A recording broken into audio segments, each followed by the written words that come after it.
Good afternoon, ladies and gentlemen. Welcome to this afternoon's event at the South Bank on the history of the dear old Royal Vauxhall Tavern, or the Vox as it was known in my heyday, the 80s. I have come, obviously, in ironic 1980s pulling at a pub gear, and it was about as successful in the 80s as it is now. But those of you who can't see, white socks. Yeah, absolutely essential. So what we've got today is some history from the people who were there of the Vauxhall Tavern.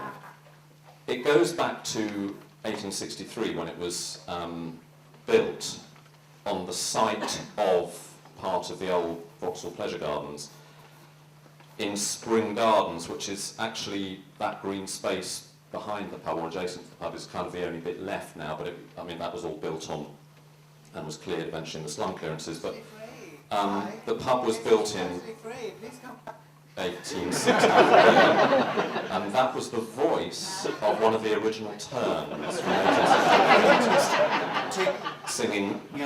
But yes, we'll see about Conan. Yes, all right, dear. That was said to me a few times. I'll see you back here in a minute, dear.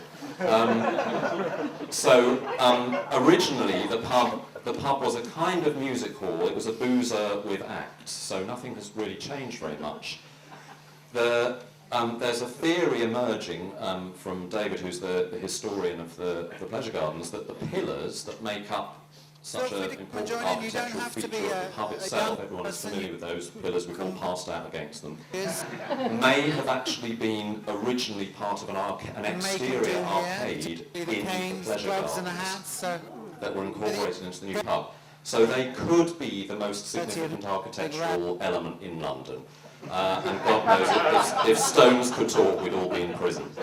So in the post-Second World War period, the pub started to attract a big gay clientele because they started doing drag acts, and where there are drag queens, you know, gay men will inevitably be.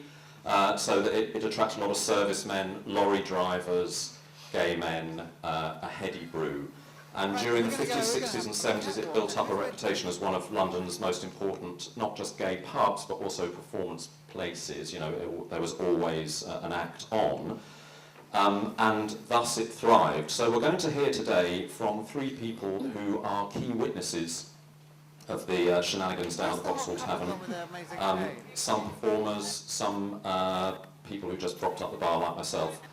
So first to the stage I would like to welcome the artist and performer Stuart Feather.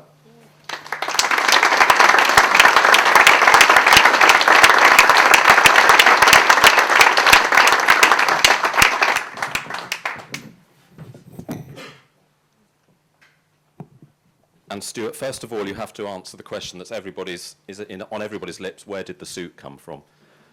I'm not telling. I know. Well, I'm not telling either then. It was handmade. His staff of tailors.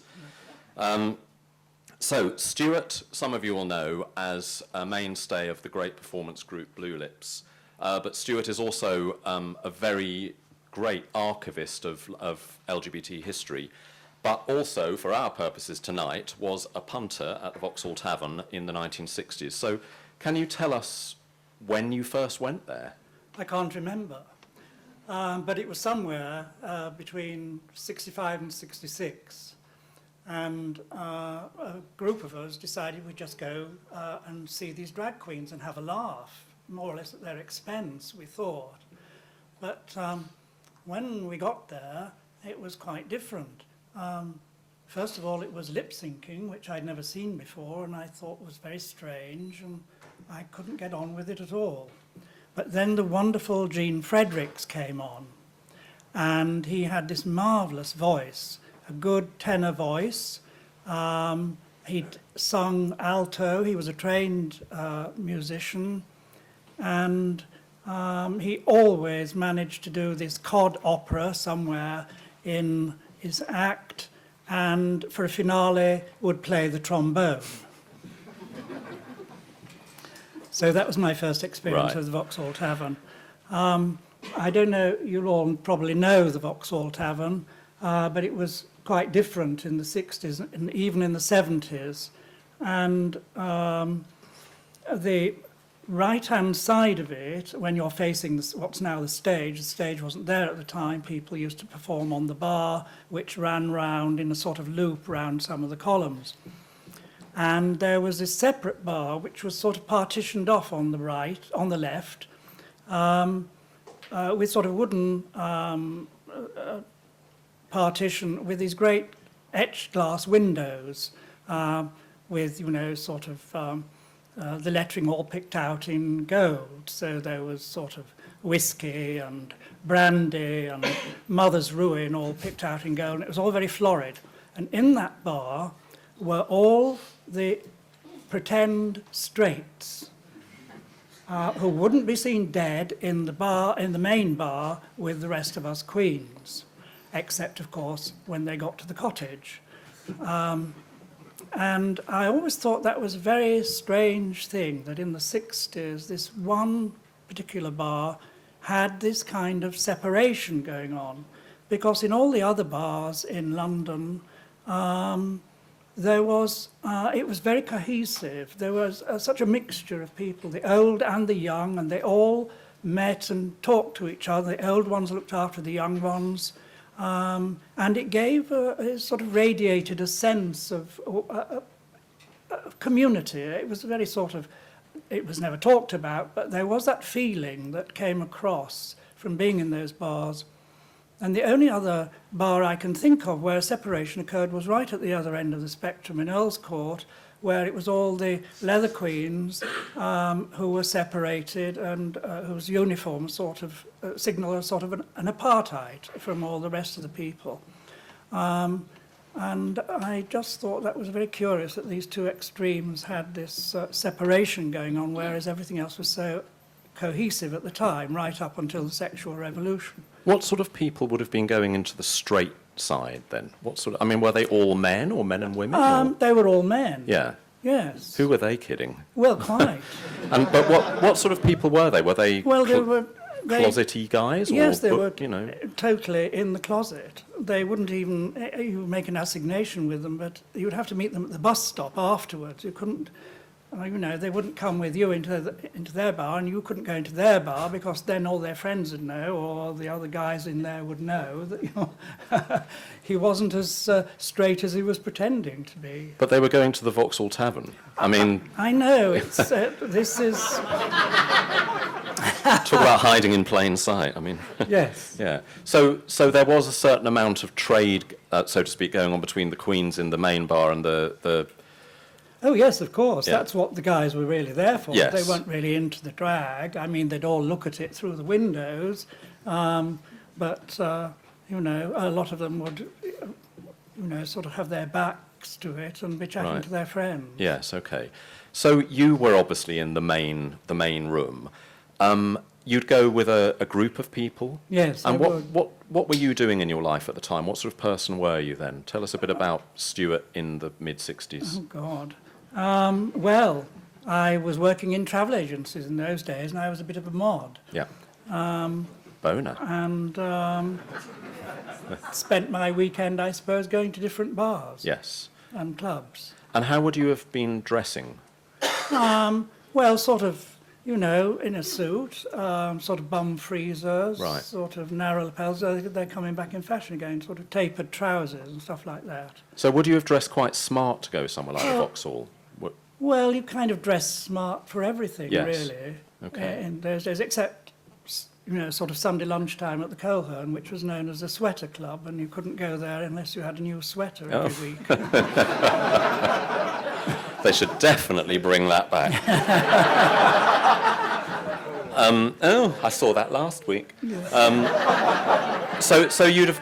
Were you wearing kind of Carnaby Street gear if you were a mod? Yes, I mean, so very that, so much so you Carnaby Street so you gear. were definitely dressing to look sharp and nice. Yeah. And were you dressing to look sexually attractive or sexually available, so to speak? Because that was something that came in later, that people would signal their sexual availability by dressing in a certain way, wouldn't they? That Well, I suppose, yes, later on it became sort of more overt, but in those days, well, I think we were all available, weren't Yeah, we? right. And was the Vauxhall... It was anyway. Yeah, really. Was the Vauxhall a place where you'd go thinking you were going to get laid, basically?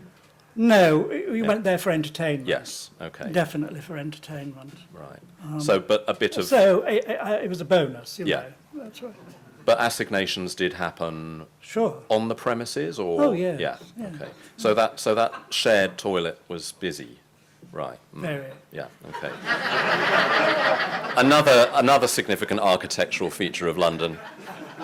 And tell us a bit about the entertainment that you saw, because obviously this is what put the Vauxhall on the map, really. It was, you know, and so forth, that there were acts, drag acts from, as far as we know, the end of the Second World War on. Can you give us some idea of who you saw there, what they were like, the quality of the entertainment?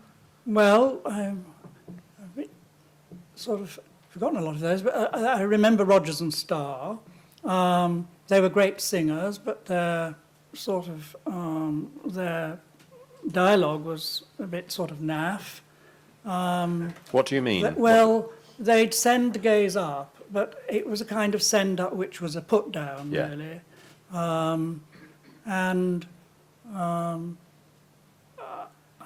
Who else can I think of? There was Lee Paris, Yeah. Perry St. Clair. Did Mark Fleming do I the Vauxhall didn't- much? Or? I didn't see Mark Fleming at the Vauxhall, I don't think. I only ever saw him at the Black Cap, and, Right. Along with Mrs. Shufflewick as well. Yeah. I can't remember Mrs. Shufflewick at the Vauxhall Tavern, but Right. certainly... But basically they do lip syncing to records that were obvious gay choices. I mean, what were they, sort of chart records or Shirley Yes, Bassey? Or... chart record, Shirley Bassey, later on Tambla Motown, Supremes, Yeah. that kind of thing. yeah. Okay. And were they good? I mean, or did you just put up with what you could get? Where you put up with what you got, not Yeah. what you could get, Yeah. but what you got, really, yes. Right, okay. Yeah, yeah. And would you say that the Vauxhall at that time was a sort of underground place, a dangerous place in any way? Was it very open, or was there a sort of secret, hidden vibe about it? I don't recall that. I think it was very open, really.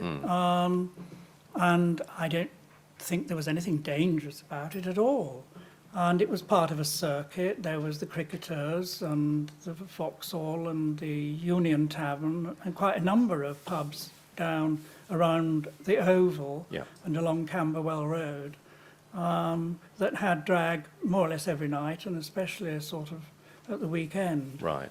And was the Vauxhall preeminent among those pubs, would you say? Was it? I think so. It was certainly the easiest to get to.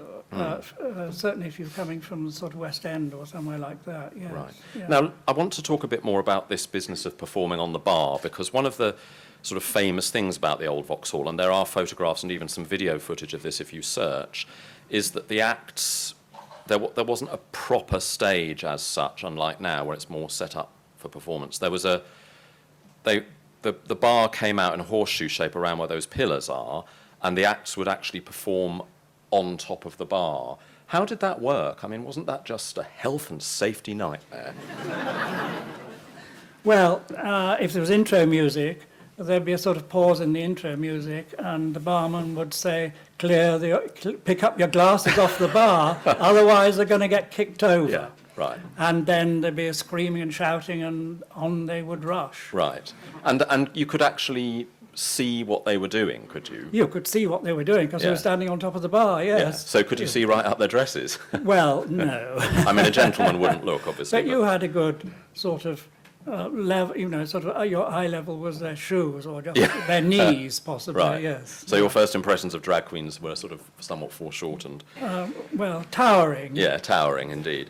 And that carried on for a while, didn't it? I mean, that it wasn't revamped until what? I can't remember when it was revamped, actually. I mean, I wasn't really there in the 70s, and I think it was somewhere maybe the sort of beginning of the 80s or something like that. Right. Around that time, I think, when they constructed the stage. So what? And they moved the bar up against the wall where it is now. Right. What took you away from the Vauxhall then? Why would you have stopped going there? You discovered a new scene? Well, or? I became involved in gay liberation, and I started in the GLF Street Theatre group.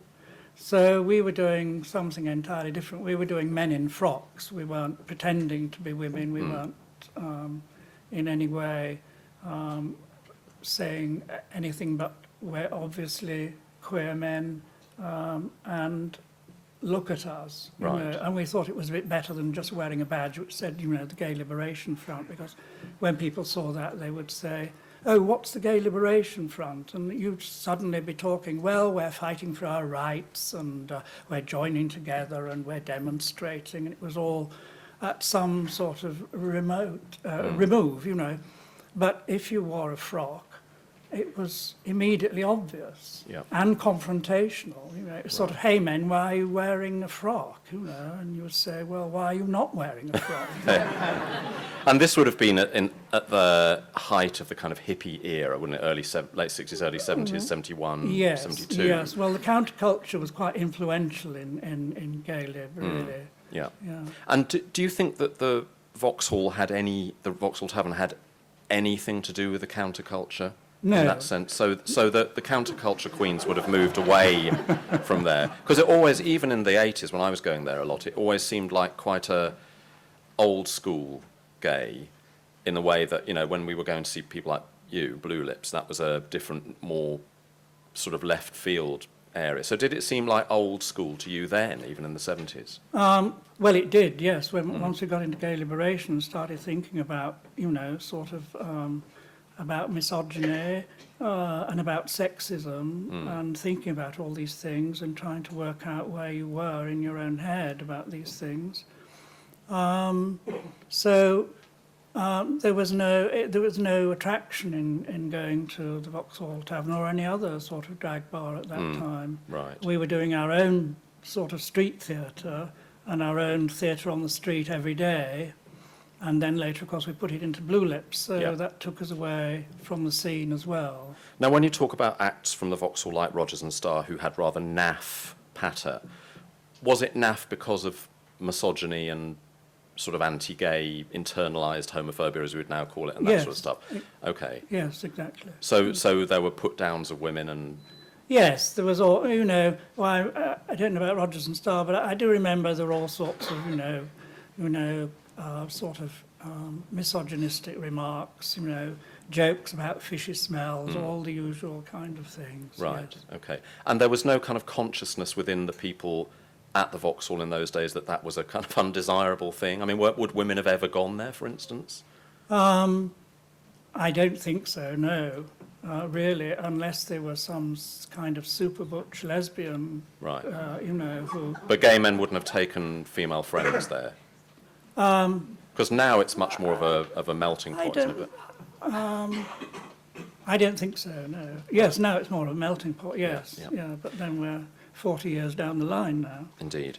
So you went away from the Vauxhall, but you have gone back there over the years, haven't you? So your relationship with that venue continues, in fact, because I've seen you there not that long ago. Right. So when did you start going? What took you back there? What would you say? Well, I think the glorious David Hoyle, really, Yeah. and Regina Fong, of course. Right. And also Lily Savage. Yeah. I mean, I was very impressed with Lily Savage because I went there one day to see an act, and he was just sitting there at one of those marble top tables having a Guinness, and he wasn't performing that night. It was just his local, and there he was. Yeah. You know, people could just go up and sit with him and chat if they wanted to. I mean, that was the impression I got. I didn't sort of venture to do that. But, Right.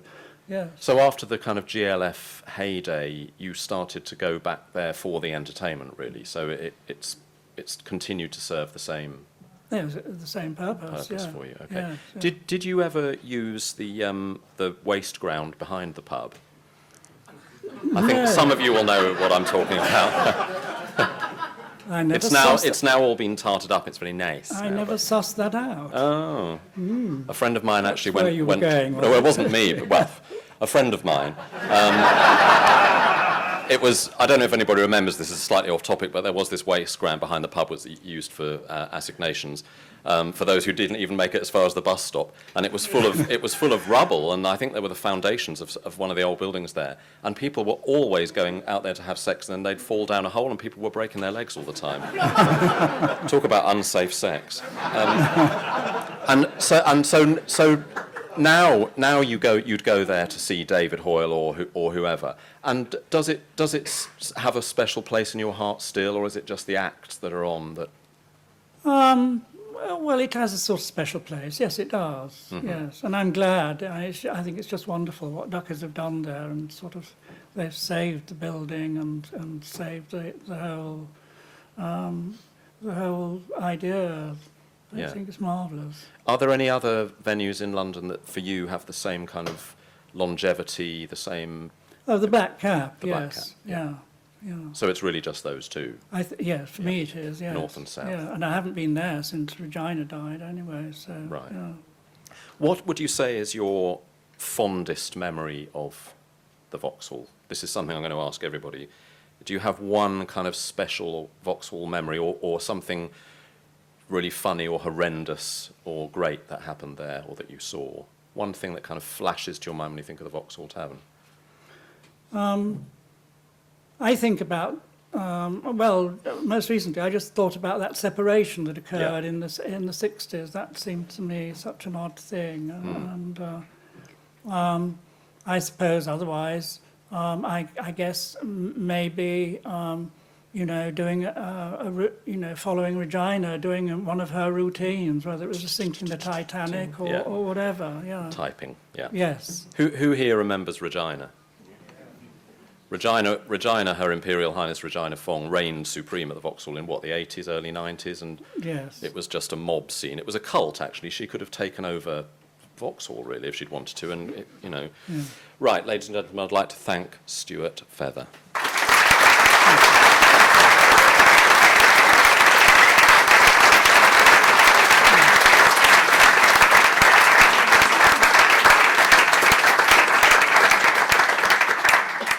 Now, Stuart's going to stay with us, but we're now going to move forward a couple of decades to the 80s. This was my Vauxhall heyday, late 70s, 80s, the sort of Lily Savage era, the check shirt era. And in order to help you kind of connect with this period, I've got some moustaches. You can't have one because you have facial hair, but just as everybody these days has nice little beards, myself included, in them days everybody had a tash. Now that was the most desirable one, obviously. This one if you were of fair complexion. This one if you were a sort of silver daddy elderly gentleman. Obviously this one if you were Salvador Dali and you'd be, fucking Amanda Lear. Who's this one? Frida Kahlo. This one is supposed to be. So that's the token butch lesbian. And this one if you're French. So I'm going to give these to the first 6 people who do not have facial hair, who would like to just take themselves back into the 1980s. So first off, look, Frida's already come a cropper. Who would like the classic clone moustache? Don't all run at once, madam.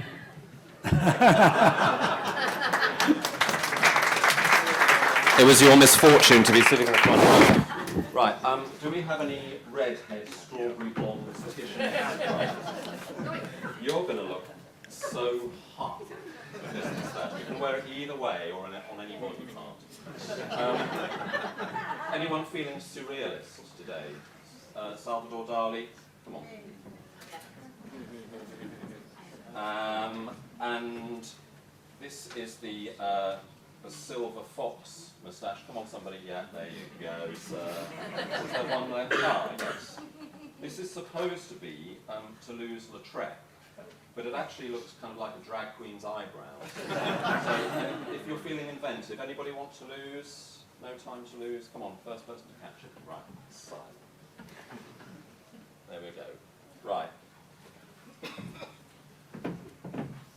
get yourselves tashed up, and I'm now going to welcome to the stage somebody who I certainly used to see hanging around there quite a lot in the 1980s. Well, I'm sure it was research for one of his wonderful plays, novels, or performances. Ladies and gentlemen, Neil Bartlett.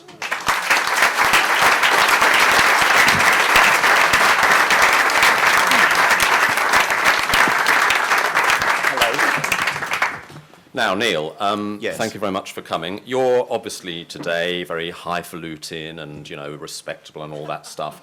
But in them days, you certainly put in the hours at the Vauxhall Tavern, didn't you? I did. Can you tell us when you first went there and what the Vauxhall kind of meant that got you down there?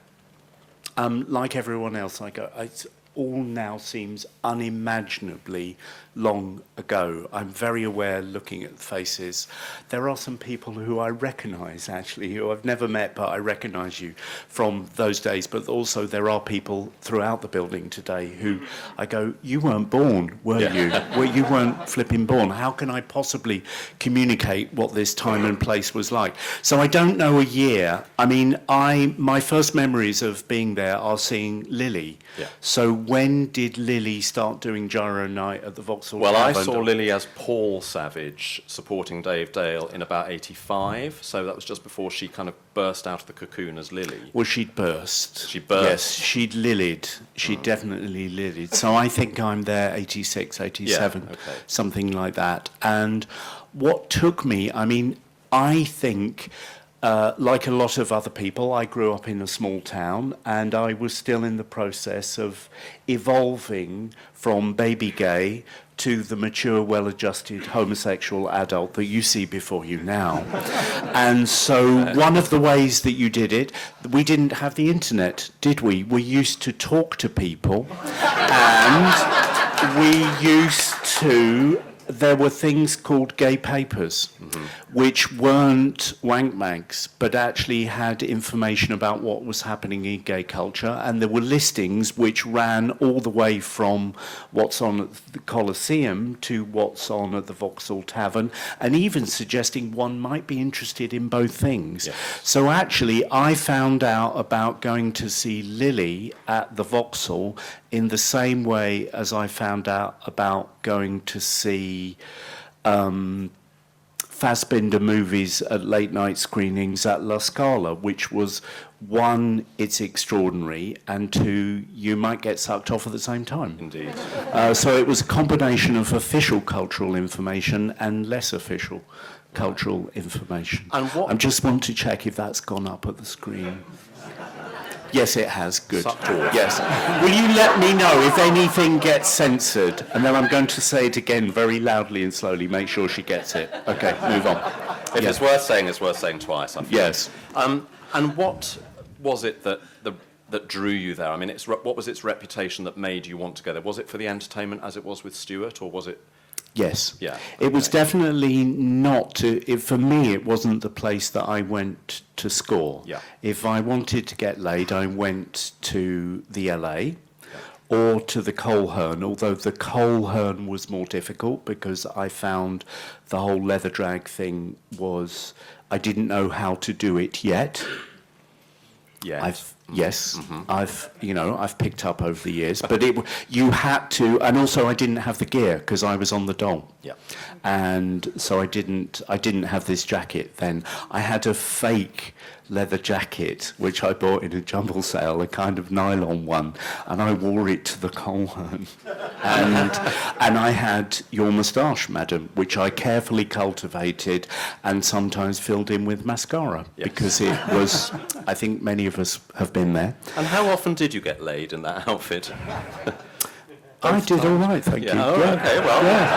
Yeah, I did fine. Despite the static electricity yes, and the- the Vauxhall wasn't. So I would go Yeah. to the LA or I would go to the Coleherne at the weekends because the Coleherne was kind of more a commitment. And Right. you had to get ready and so on. So the Vauxhall was about, for me, the Vauxhall was about going to see Lily. Yeah. And then I saw Reg there for the first time. And just that roster of performers. I mean, Lily Savage, Regina Fong, and David Hoyle. I often get asked in my respectable, non-leather jacket wearing theatrical persona, Mr. Bartlett, what are the most memorable performances you've seen in your life? And they're expecting Judi Dench or whatever. And I can quite seriously put my hand on my heart and say, Lily and Reg and David, these are three of the most extraordinary, accomplished avant-garde artists that I've ever seen working. And for me, it was kind of, in the early 80s, I knew I didn't want to be part of the cultural establishment. I never dreamt, although I ended up working there shortly afterwards, I never wanted to work at, somewhere proper. I never thought my role was to work at the Royal Court and the National Theatre or the Royal Shakespeare Company, although since I've gone into those places by the back door, I was interested in the radical, the dangerous, the free, and the queer. And in the Vauxhall, I found artists who were so good and who were bridging very different traditions. I mean, the other people I was watching at that time, I was going to Fassbinder movies, and I was going to see Pina Bausch in the first seasons that she played at Sadler's Wells. I was going to see Cantor at the Edinburgh Festival. I was going to see Ethel Eichelberger the first time she came to the ICA. I was her onstage stooge. I think that was 1986. So serious, heavyweight, avant-garde artists. And the first time I saw Lily, I didn't put the thought into words, but I knew this is an avant-garde performer who also happens to be a completely authentic working-class drag queen telling filthy jokes and making you fall over laughing. So for those of us who didn't see Lily at the Vauxhall, Right. can you try to describe what Lily was like? Because, I mean, she was very different in those days from the Lily that we saw on TV, obviously, and from the Paul O'Grady that we see on TV. Can you give us a taste of what a Lily show was like, or were you, like me, just too pissed to remember? No, I remember that about you, Rupert, yes. You remember. Oh, God, how can you describe... Well, it's interesting you say that. I don't think Paul is essentially different now than he was then. I think the heart of Paul and what he does is the same whether he's on Radio 2 or he's down at the Vauxhall. And for that, I think he takes incredible credit. I mean, he's not as potty-mouthed. Yeah. And basically, Lily, when she worked at the Vauxhall, she was beyond white trash. She was kind of... Divine was Princess Margaret compared to Lily, basically. Absolutely. She was the absolute gutter. I mean, the look was complete gutter. Do you remember the famous handbag, which was black patent on one side and fake leopard skin on the other? And she would always come on and she would go weddings, funerals. Yeah. The kind of belted trench coat and that paint-strippingly blonde wig, and it was basically, I'll suck you off for a bag of chips, was the look. And she had the foulest, most vicious working-class Liverpool mouth, and she talked about being from the gutter, and she talked...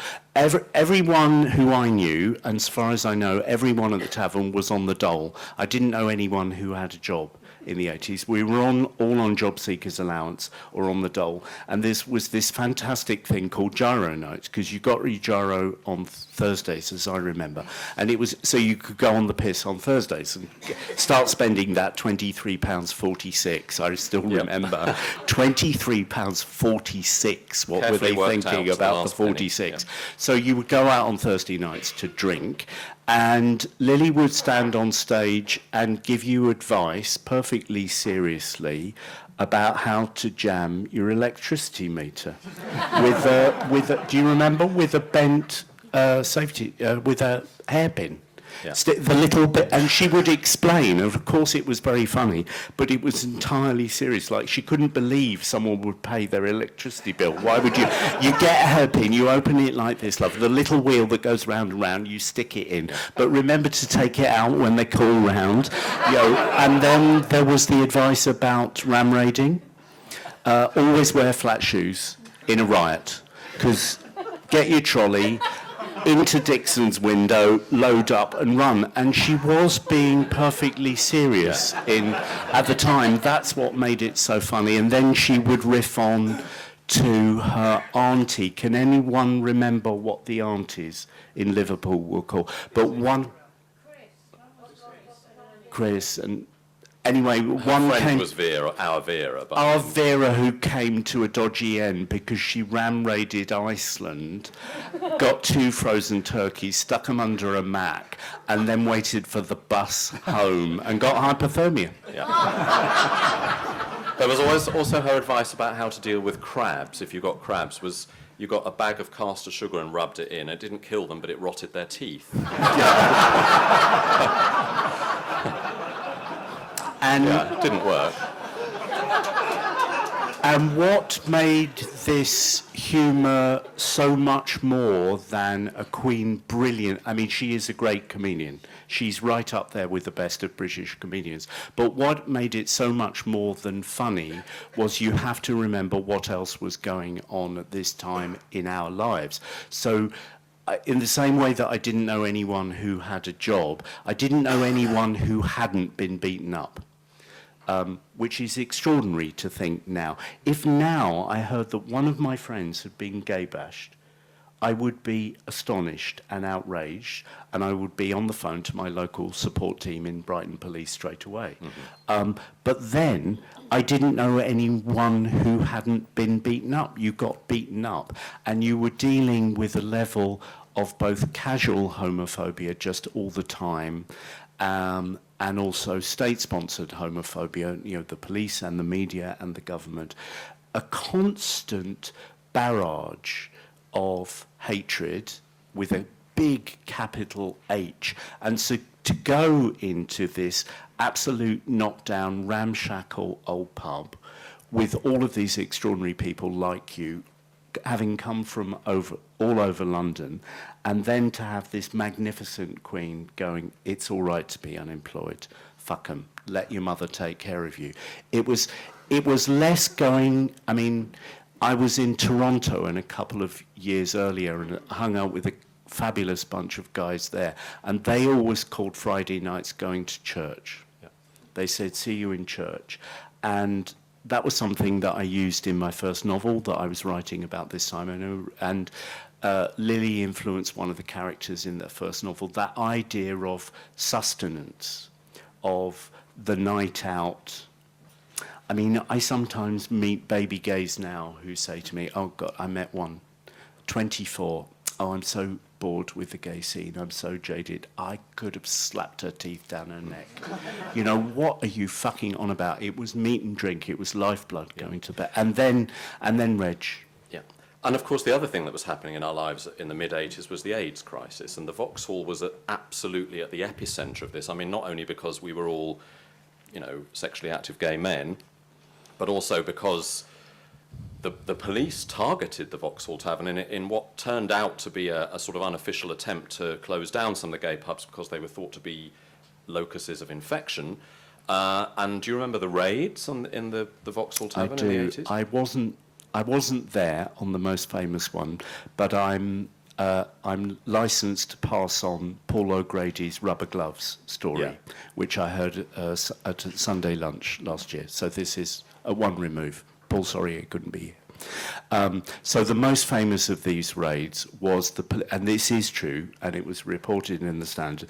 The police raided the tavern on the pretext of looking for drugs and hustled Lily and a lot of other people, a couple of other performers, into the back of a Black Maria of a van, and they were wearing marigolds.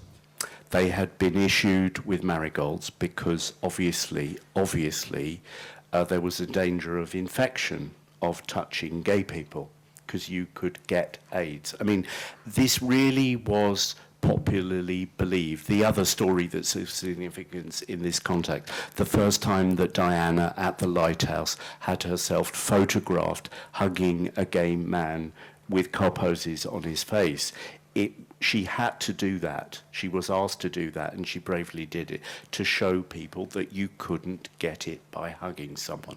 People really thought that.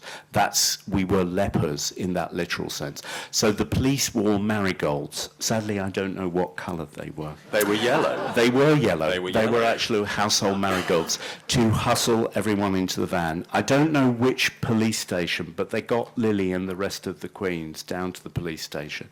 And Lily's, I can't do the Lily voice, but Lily's at the desk, and the desk sergeant says, "What's your name?" And she looks him in the eye, still got the wig on and the belted mac, and says, "Lily Savage." And the desk sergeant says, "No, your full name, love." She says, "Lillian Veronica May Savage."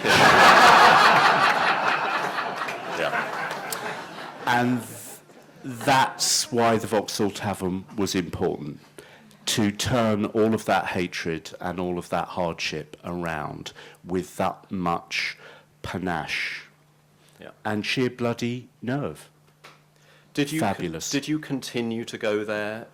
I did continue to go there. I wasn't a paid-up fongette, but I was a huge fan of Reg's. I thought Reg was a miraculous performer, and I was lucky enough to work with him a couple of times in pieces of work of my own. So I went to see Reg. L'Egoiste. Oh, yes, with the doors. YouTube it. If someone is here and doesn't know what we're talking about, Regina Fong, YouTube Regina Fong Night Train to Glasgow. Yes. Do you want to? Fuck me. Yeah, anyway, YouTube Night Train to Glasgow. Magnificent piece of performance. Wonderful. And then what's kept me going is occasionally Mr. Casson, sir, has invited me to perform there, which is a great pleasure. I was incredibly proud a few years ago. I had an opening night at the National Theatre and at the Vauxhall Tavern in the space of 48 hours, which made me very happy. And not far to travel. And not far to travel.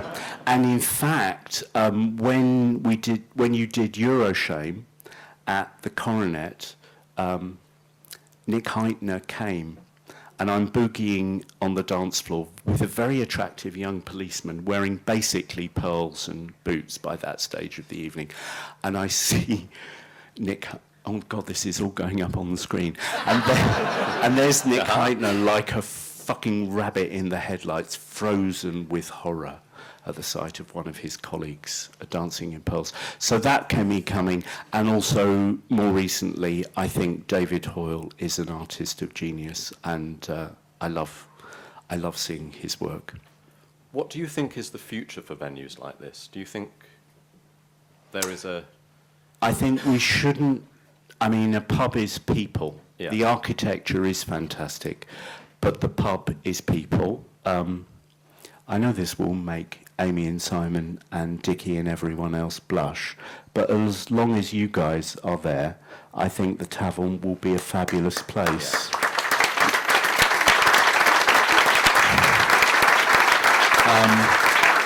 And I profoundly believe that gay culture has always been about a creative collision of top end and bottom end. One of the greatest strengths of our culture is that we've never believed in hierarchy, because we know even the snootiest of opera queens is also round the back of the bushes. And also, our culture is always a mixing point. And I think the traditional division between an avant-garde or cutting-edge artist and a popular artist means nothing in our culture at its best. I mean, Stuart's work, would you say Blue Lips were an avant-garde, cutting-edge, experimental troupe, or a bunch of old queens having a laugh? The answer is both, and that's what made them so magical and makes them so important. And you've seen artists in that genre all the time, at the Vauxhall in particular, I think. And just before you leave us, one magical Vauxhall moment that you haven't given us so far? I mean, obviously Lily is the sort of shining star in many ways. I went when I was working at the National Theatre with my colleagues Handspring Theatre Company, which is a gay puppet company from South Africa, I took them to the Vauxhall Tavern because I wanted to show them a special place it was.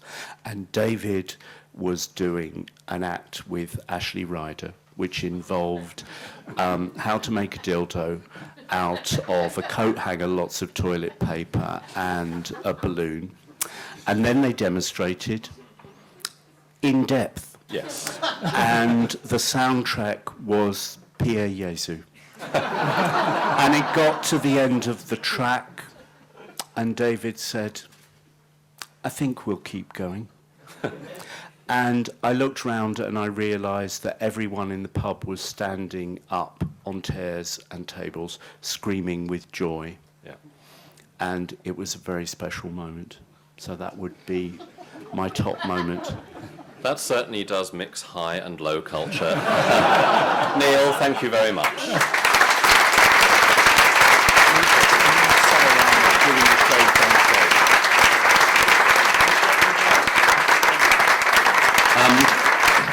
Neil is leaving us now because he's going to do a performance elsewhere. But thank you very much for sharing that. Of course, speaking of Princess Diana, we now know that she herself was no stranger to the Royal Vauxhall Tavern, as Clea Rockus revealed earlier this year. My final guest, when I was starting out as a fledgling gay and doing as Neil did, reading the listings and so on and so forth, I was always looking for entertainment drag. And there was one act that was on everywhere, every week, night after night after night. They were regarded as the headliners of the London drag scene in the 70s and well into the 80s when I was going out. I must have seen them perform 100 times, I mean, maybe 100, all over London, but one of the places that they really made their very own was the Royal Vauxhall Tavern. Ladies and gentlemen, I'm talking about the Trollettes, and here tonight is Maisie Trollette.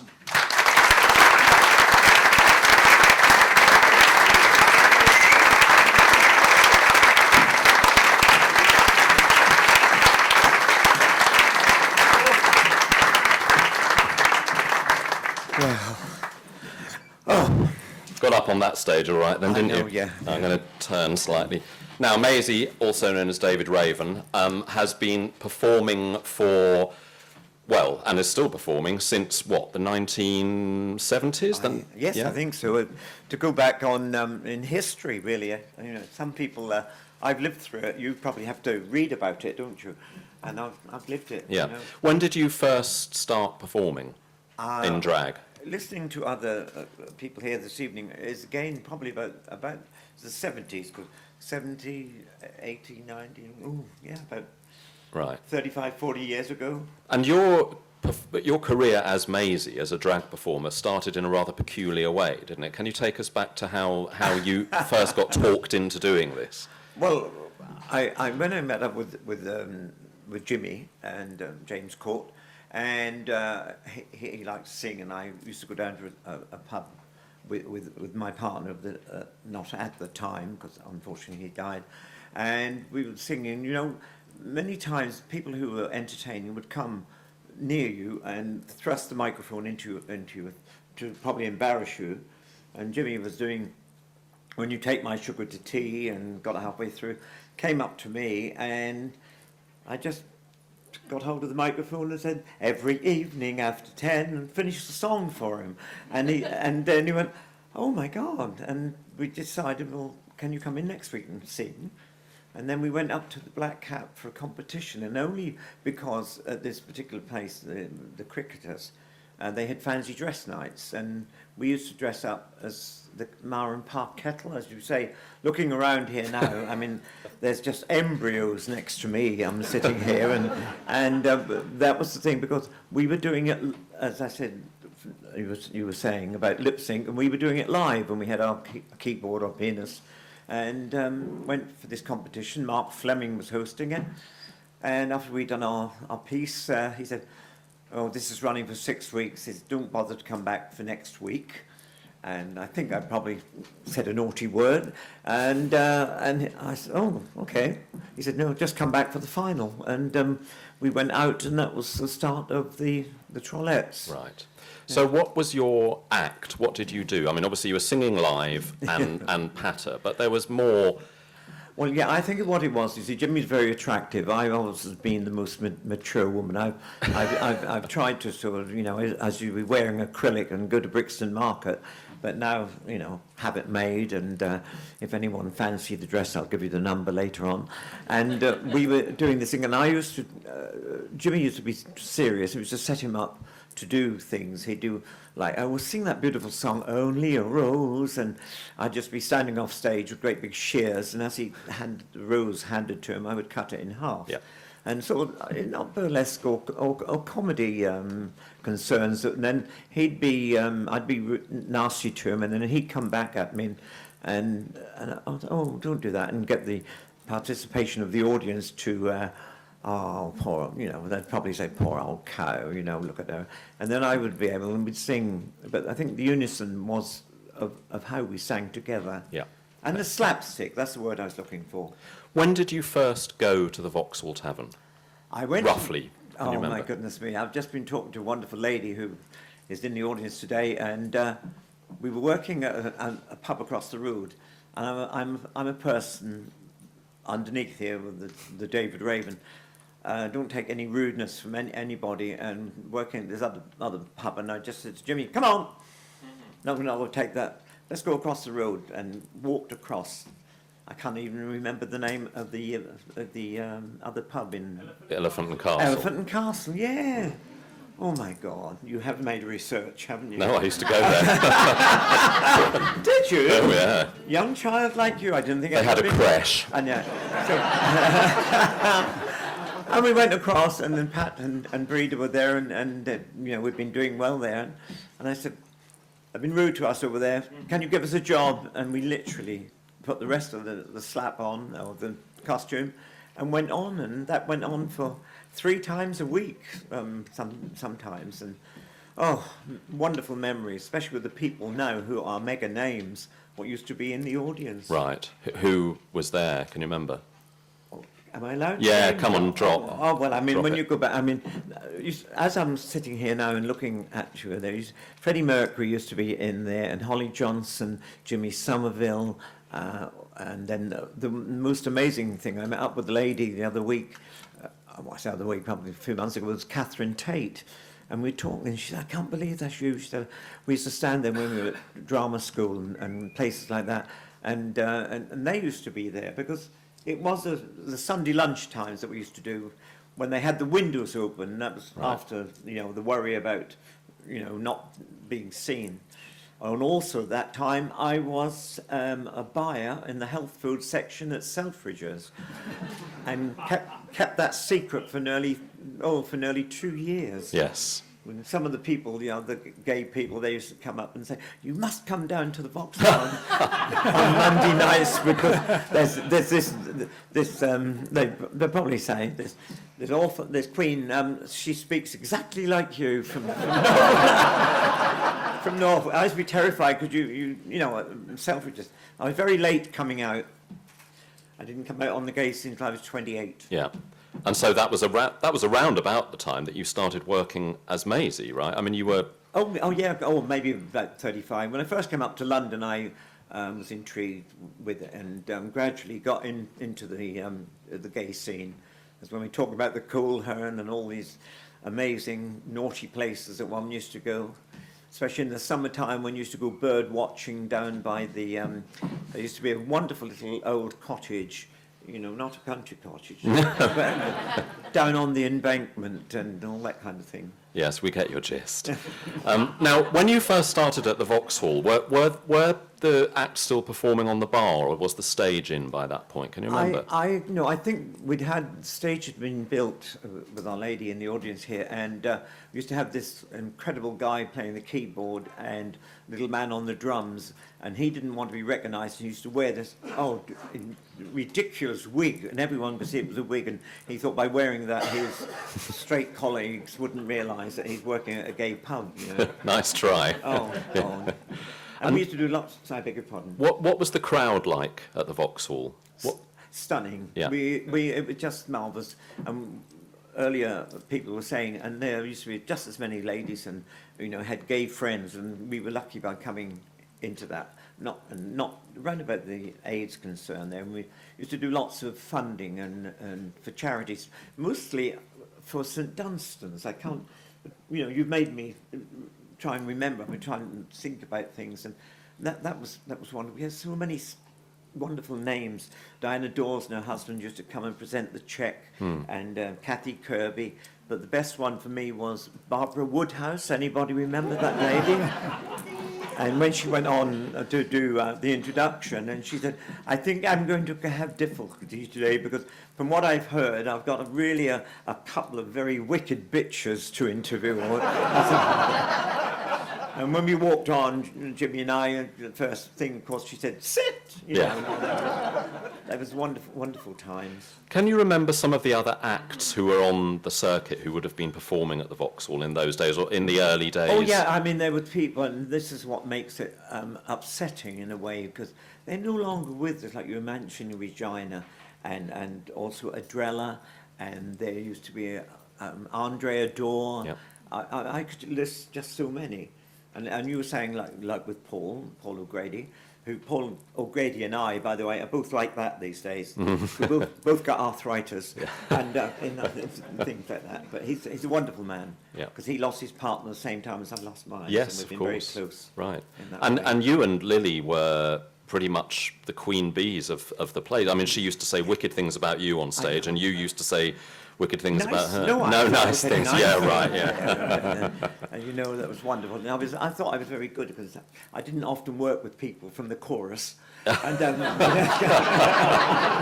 Isn't she gracious? we used to do lots of funding and things like that. And I can't think of the play that we done. I think at one particular time, I think we done Baby Jane, and I was in the wheelchair. Yeah. And she beat the hell out of me, dear. I can remember when they fed me, she got this great big shovel and with loads of cornflakes and said, "You're gonna eat your dinner." Oh. Yeah. This was in Brighton. Now let's imagine a typical night performing at the Vauxhall in the 1970s. Okay, so the Trollettes are on. You're doing it a couple of times a week.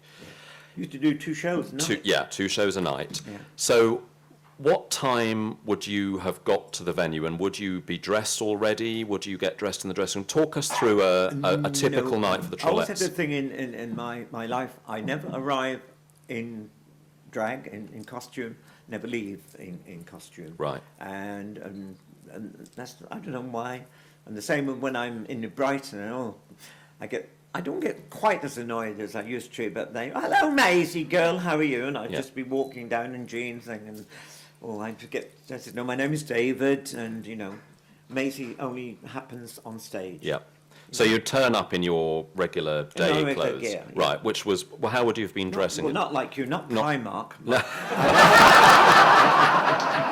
But you were so wealthy, darling. Well, I had the guest house, didn't I? I had Rowland House, 21 St George's Terrace. I'm only living on ducky wages.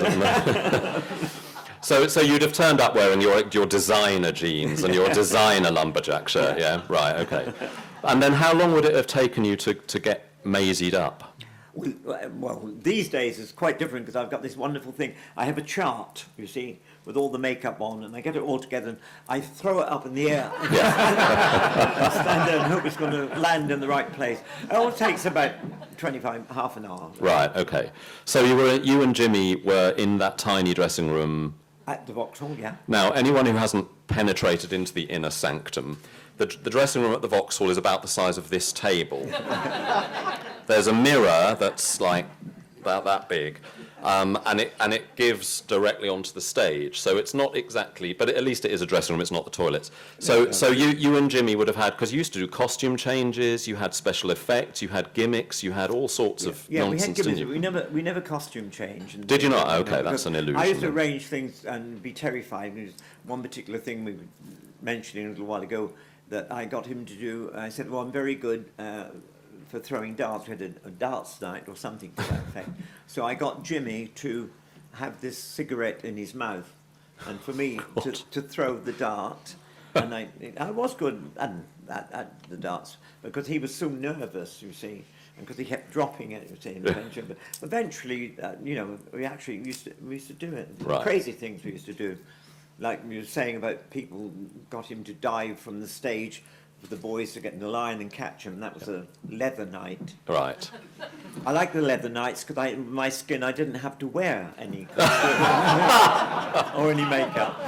Now, speaking of costumes, are you comfortable in your robe, or do you want to shed anything at this stage? Do you want to give us... thinking you're looking at my naked body. Yes, I was hoping that you'd give us a flash. Just sort of slip something off. Slip something off. Slip into something less comfortable. There we go. Sorry. Oh, I say. With Mike. I think we've got... Someone said to me the other day, I'd like to see you in something long and flowing. I said, oh, such as what? And they said the Thames. Now, little, themes, so we could do the Beverly Hillbillies, or if they want a particular show which was on, we'd recreate that from little night music. Right. And my 20s madness, I absolutely loved the 20s when we used to do all the boop-boop-be-doo things and that, A flapper. Yeah, flapper. Yeah. I got so thrilled one day when someone said that later on, I want to be loved by you. It said, oh, you look just like Monroe. And I said, oh, thank you. And they said, Matt. Yeah.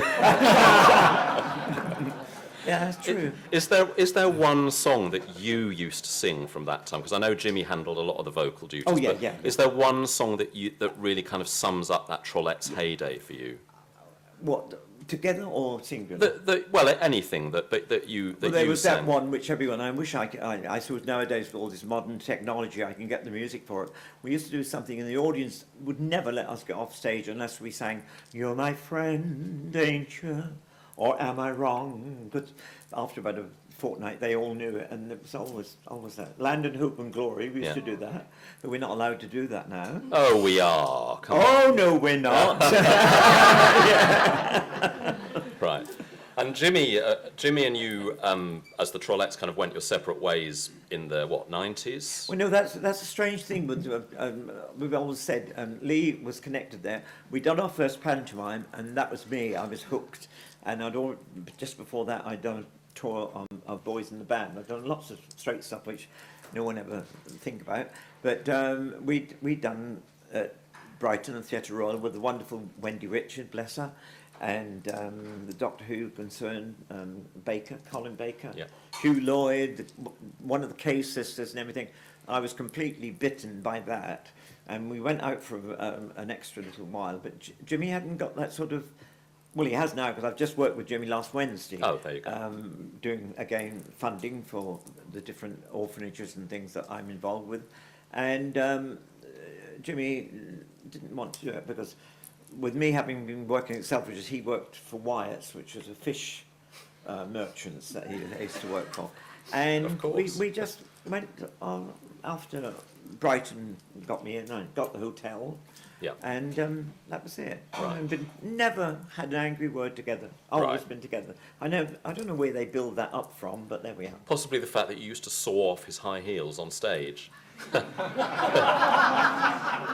Remember that? Oh my God! Yeah. I went to Spain and these great big high heel shoes. I thought, I could never wear them. I thought it'd be fab for Jimmy, but I had this in my mind, and he was wearing them, everything. He wasn't doing Calvin Miranda or anything, but I had to be just off stage with a fret saw, and I said, whatever you do, keep singing, do not move. And because he could hear this, he said after, I said, what was that? And because everyone knew that when he'd finished the song, what on earth is he going to do?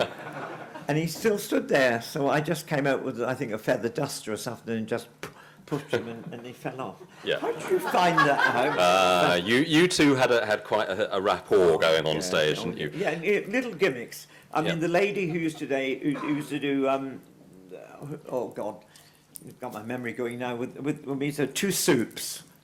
We know for a fact, 'cause I met her later, and they took that from Jimmy and I when Jimmy was seated there on the stage with a very good-looking kid that he'd brought up from the audience, which he'd been set, as people didn't realise. And I came on as Mrs. Overall thing with this, he said, could we have soups, please?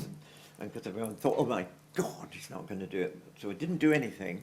and they had that, and they went out, and then Jimmy asked for spaghetti and things like that, and it was so long, and I used to come out with a spaghetti with big scissors and just cut it and throw it on the plate and things like that. And then he called out and said, could we have some more sauce, please? Well, they getting the thing, and we got it and couldn't get it out. And then eventually I said, well, knock the bottom of it. And because I'd already took the top off and went like that. And of course, young Andrew Thomas James, another friend who's not with us, got absolutely covered, because people used to think, he just got up from the audience, because I just gone out and wipe him down. Sounds like Carrie. Oh, like So, what? Carrie, when she gets covered in pig's yeah.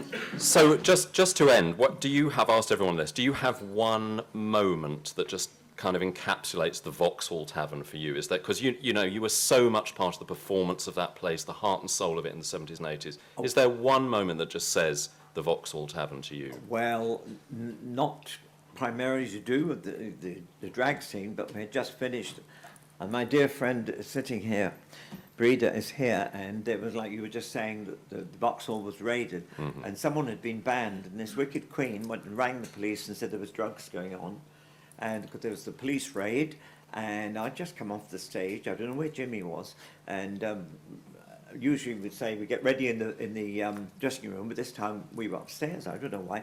And anyway, the police all come charging in. And the lady who's the neonate breeder was there, and I'm standing. And, you know, oh my God, what's going on?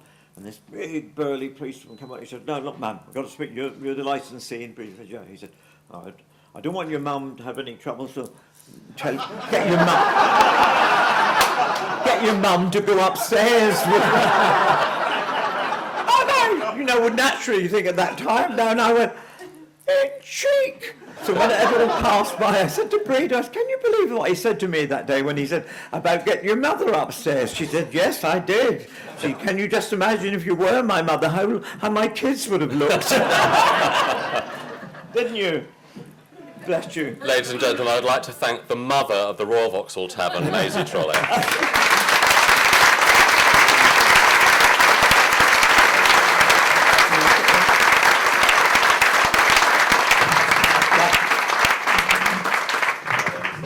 Live, yeah.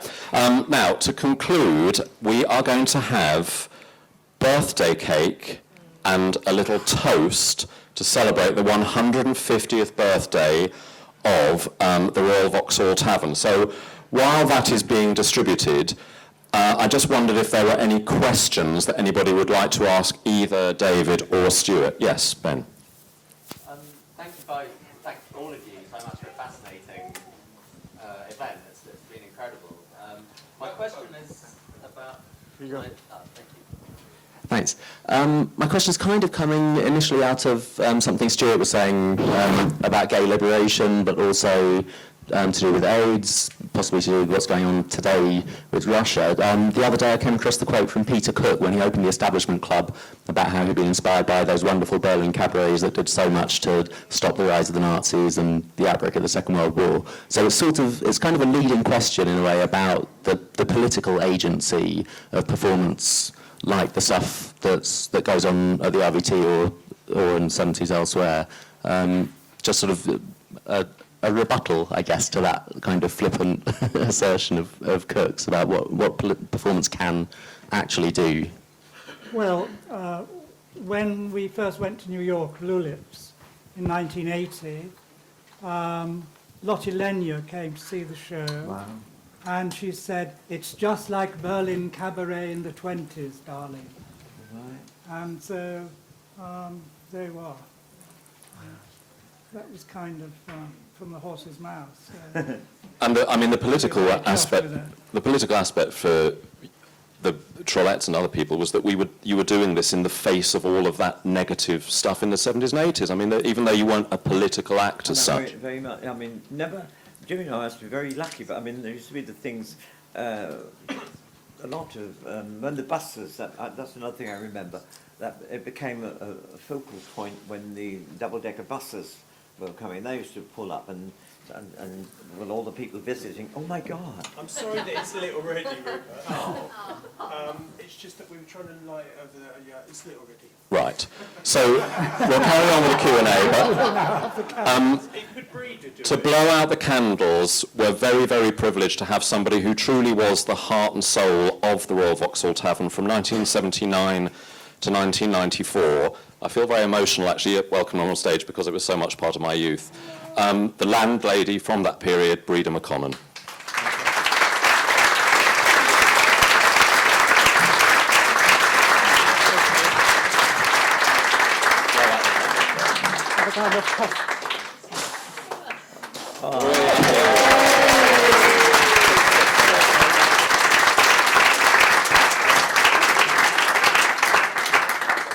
It really is a privilege to be here today. It's also very sad to me because I lost my husband this year in a tragic accident. Yeah, so we really had some great times. And as I said in a speech there one, I think it was on the night we were leaving, I said, despite the coppers, the poppers, and the knockers, we're still here. We really did. It was wonderful days, and of course it was very sad for us as well because we lost many, many friends and some bar staff who I always regarded as my children anyway. So it was all very sad, but we had wonderful times, and it really was. And David has said, I mean, the raids and everything, like it was just ridiculous. I mean, one night they pushed me in a cell, and my husband was out, and they knew he was out. They had it all planned. And I was claustrophobic, and they got a doctor, and he was my own doctor. And he said, oh, I haven't seen you for a long time, Mrs. McConnell. And I haven't done anything, honestly, I haven't. He said, I'll give you some Valium, and you could take them when you go home. I said, I'm bloody taking them now. We really did. We had staff with us for years and years, and we had the acts and everything. We made mistakes like everybody does. I mean, I was doing the bookings myself for a while, and they said, don't worry, just ask Breda. As long as you put a dress on, she'll book you. I mean, I knew nothing about drag. And then it was really busy for these nights, but they didn't come in to see how good they were. They came in to see how bad they were. Well, it is a privilege to be here, and I could really tell you lots, but as I say, I'm still really, really sad after losing Pat. Yeah. And it's very hard for me, so don't mind. Oh, no, thanks.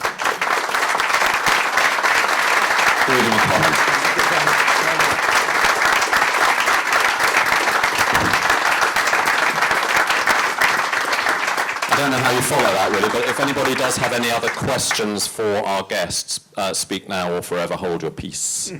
Anyone? Are we? Oh. Happy birthday to Maisie. Look at her. She's not bad for 30. She's looking good, but that's because of the skincare regime, isn't it? Yeah, no, you've never been in... Ponds is the secret. Tooting Ben Pond. Are we ready to move towards a toast? Does everybody have a glass? Okay, we have a dry area in the front here. Oh. Can we action some champagne for these people? If I drink this, you're not going to take advantage of me, are you? I'll have a bloody good go, I tell you. Can I have another glass, please? You had your chance in the 80s, love. You know, it is lovely, isn't it, to see so many old faces and so many new faces, and so many new faces on old faces. Yeah, right. Play your cards right. There might be. So I'm almost tempted to ask Maisie to, when we've done the cheers, to give us a quick sing-along of Land of Hope and Glory. Are you up for it? Can you remember the words? Yeah, come on, we'll do it. So has everybody nearly got a drink now? Okay, ladies and gentlemen, please be upstanding. Oh. Those who can. To toast the 150th birthday of the grand old lady of the London gay scene, the Royal Vauxhall Tavern. Cheers. Cheers. Here we go. Bottoms up, as was said on more than one occasion. Really? Now, come on, Maisie, I think we've got to try and do... You can have the mic. Okay. We've got to give them something from your repertoire. Well, you're just saying about Land of Hope and Glory. I don't know why we're not allowed to do it around, but we can do it here, as you say. And I'm going to stand up and be... I love the tights. Where'd you get them from, darling?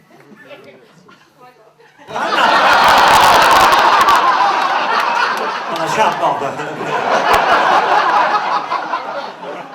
So the little thing is, land of hope and glory, mother of the free, how can we extol thee, who are born of thee? This is for your legs, the next line. Wider still and wider shall thy bonds be set. God who made thee mighty, make thee mightier yet. God who made thee mighty, make thee